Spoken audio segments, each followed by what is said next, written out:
Welcome back to the channel. I'm Joe Potter, and this is the third part in our series for our buildings and what it takes to do this. And this is certainly the least interesting one. It's basically just storage.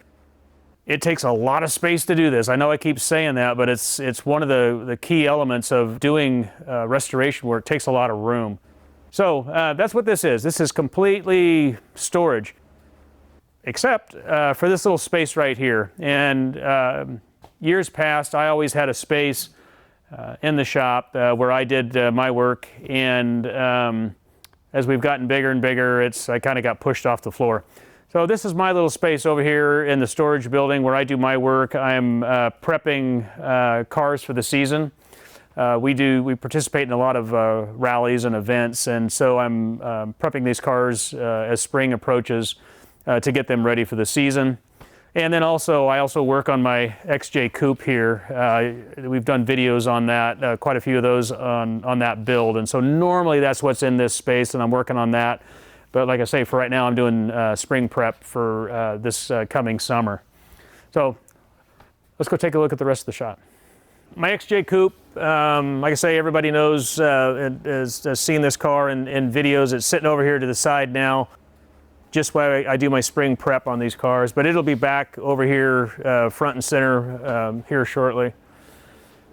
So really interesting and eclectic, weird mix of what's here. This is a little Fairthorpe Electron. We haven't done anything to it. This is how it came to us.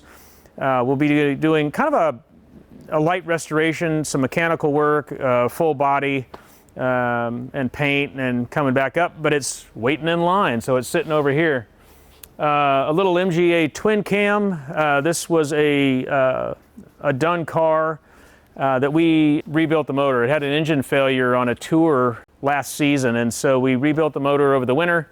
And this is one that's over here where I'm just doing finish work and tuning, putting some miles on it.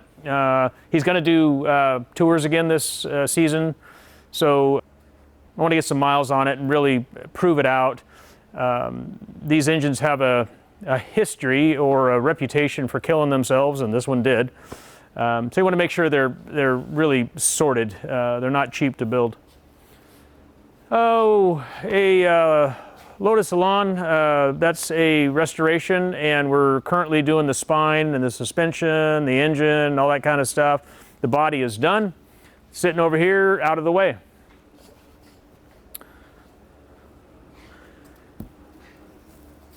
A little Saab, and it's had some work done on it. It's just waiting in line for some finish work. A couple of Alphas. This is a full build that we are doing, not our build, but we're doing a bunch of, well, all of the electrical and setup work on it. So we get a lot of work like that. It'll come to us for things that either the owner or other shops don't want to do. Another Alpha we're just doing a little bit of work on. Oh, a Lancia Aurelia that is in here for some mechanical work, waiting in line. An MG N-Type, waiting for mechanical work, out of the way. This one is a little E-Type Jag, Series 1 Coupe, one of my favorite cars. And this was one that had an engine failure. It was a reasonably restored car, not to a high level, but really nice driver. We didn't build it. It wasn't our build or anything, and the motor failed.